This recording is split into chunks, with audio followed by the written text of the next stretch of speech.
1 Samuel 25-27. David, Nabal, and Abigail.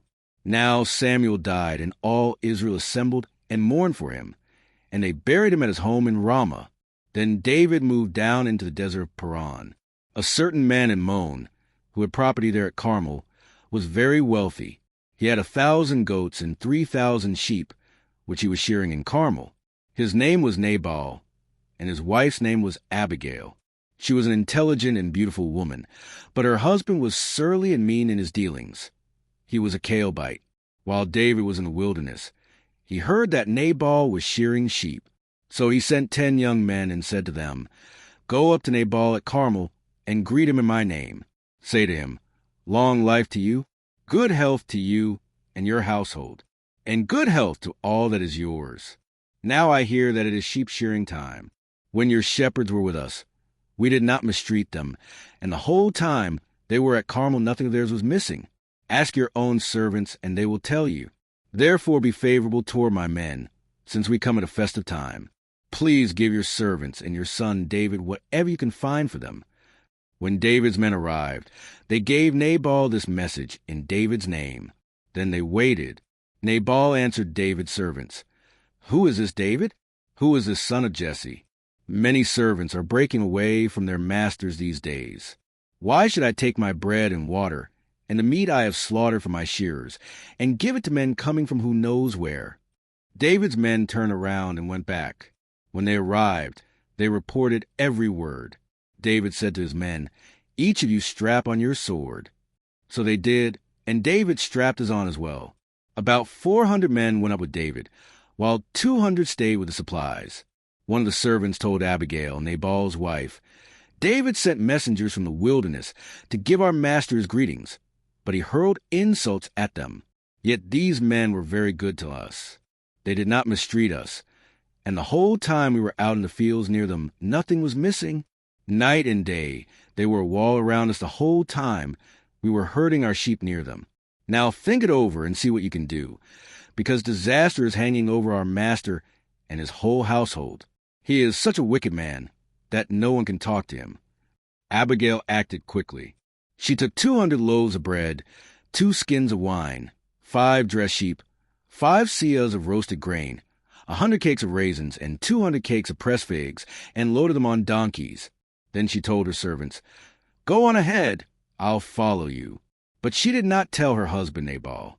As she came riding her donkey into a mountain ravine, there were David and his men descending toward her, and she met them. David had just said, "It's been useless, all my watching over this fellow's property in the wilderness, so that nothing of his was missing. He has paid me back evil for good. May God deal with David, be it ever so severely, if by morning I leave alive one male of all who belong to him." When Abigail saw David, she quickly got off her donkey and bowed down before David with her face to the ground. She fell at his feet and said, "Pardon your servant, my lord, and let me speak to you. Hear what your servant has to say. Please pay no attention, my lord, to that wicked man Nabal. He is just like his name. His name means fool, and folly goes with him. And as for me, your servant, I did not see the men my lord sent. And now, my lord, as surely as the Lord your God lives, and as you live, since the Lord has kept you from bloodshed and from avenging yourself with your own hands, may your enemies and all who are intent on harming my lord be like Nabal. And let this gift which your servant has brought to my lord be given to the men who follow you. Please forgive your servant's presumption. The Lord your God will certainly make a lasting dynasty for my lord, because you fight the Lord's battles, and no wrongdoing will be found in you as long as you live. Even though someone is pursuing you to take your life, the life of my lord will be bound securely in the bundle of the living by the Lord your God, but the lives of your enemies he will hurl away as from the pocket of a sling. When the Lord has fulfilled for my lord every good thing he promised concerning him, and has appointed him ruler over Israel, my lord will not have on his conscience the staggering burden of needless bloodshed or of having avenged himself. And when the Lord your God has brought my lord success, remember your servant." David said to Abigail, "Praise be to the Lord, the God of Israel, who has sent you today to meet me. May you be blessed for your good judgment and for keeping me from bloodshed this day and from avenging myself with my own hands. Otherwise, As surely as the Lord, the God of Israel, lives, who has kept me from harming you, if you had not come quickly to meet me, not one male belonging to Nabal would have been left alive by daybreak." Then David accepted from her hand what she had brought him and said, "Go home in peace. I have heard your words and granted your requests." When Abigail went to Nabal, he was in the house holding a banquet like that of a king. He was in high spirits and very drunk. So she told him nothing at all until daybreak. Then in the morning, when Nabal was sober, his wife told him all these things, and his heart failed him, and he became like a stone. About 10 days later, the Lord struck Nabal, and he died. When David heard that Nabal was dead, he said, "Praise be to the Lord, who has upheld my cause against Nabal for treating me with contempt.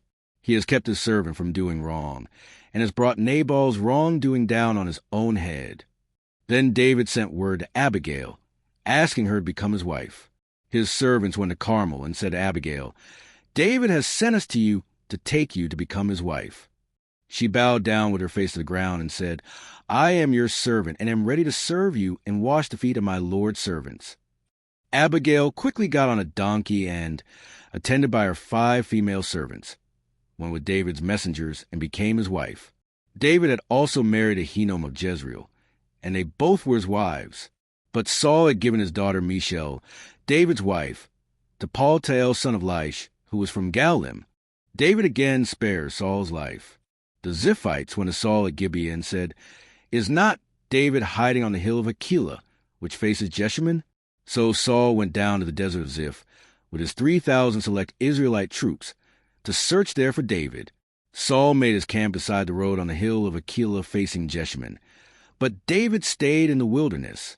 When he saw that Saul had followed him there, he sent out scouts and learned that Saul had definitely arrived. Then David set out and went to the place where Saul had camped. He saw where Saul and Abner son of Ner, the commander of the army, had lain down. Saul was lying inside the camp, with the army encamped around him. David then asked Ahimelech the Hittite and Abishai son of Zeruiah, Joab's brother, "Who will go down into the camp with me to Saul?" "I'll go with you," said Abishai. So David and Abishai went to the army by night, and there was Saul, lying asleep inside the camp with his spear stuck in the ground near his head. Abner and the soldiers were lying around him. Abishai said to David, "Today God has delivered your enemy into your hands. Now let me pin him to the ground with one thrust of the spear. I won't strike him twice." But David said to Abishai, "Don't destroy him. Who can lay a hand on the Lord's anointed and be guiltless? As surely as the Lord lives," he said, "the Lord himself will strike him, or his time will come and he will die, or he will go into battle and perish. But the Lord forbid that I should lay a hand on the Lord's anointed. Now get the spear and water jug that are near his head, and let's go." So David took the spear and water jug near Saul's head, and they left. No one saw or knew about it, nor did anyone wake up. They were all sleeping, because the Lord had put them into a deep sleep. Then David crossed over to the other side and stood on top of the hill some distance away. There was a wide space between them. He called out to the army and to Abner son of Ner, "Aren't you going to answer me, Abner?"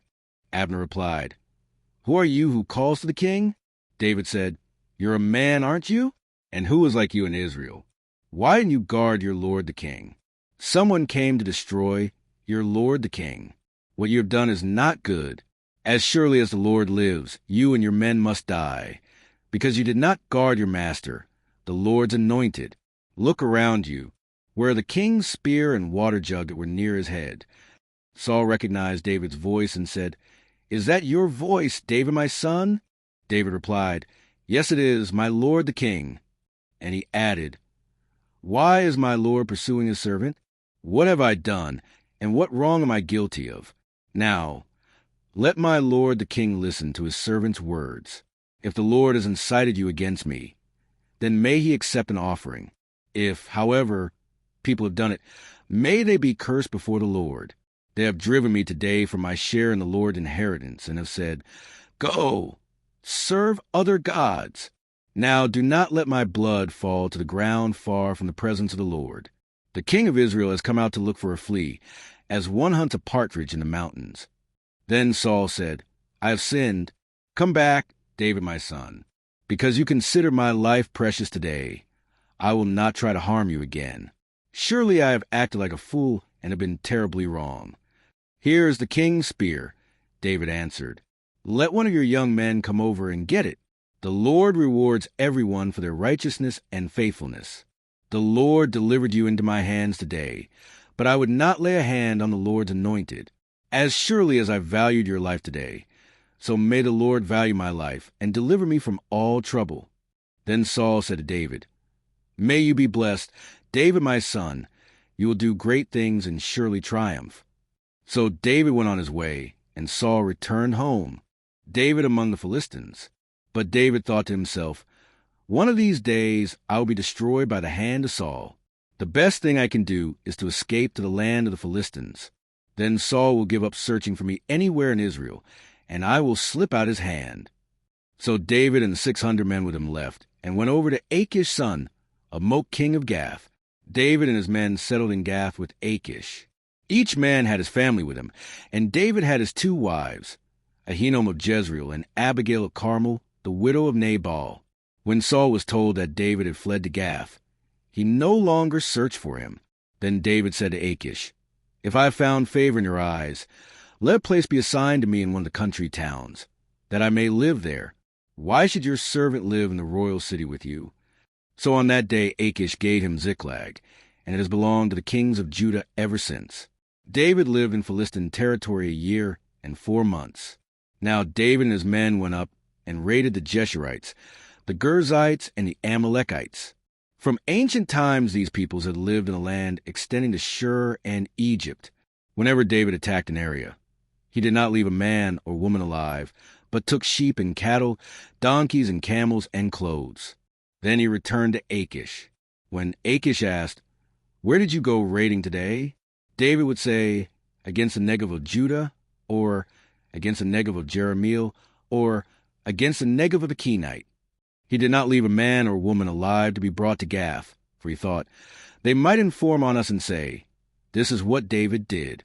And such was his practice as long as he lived in Philistine territory.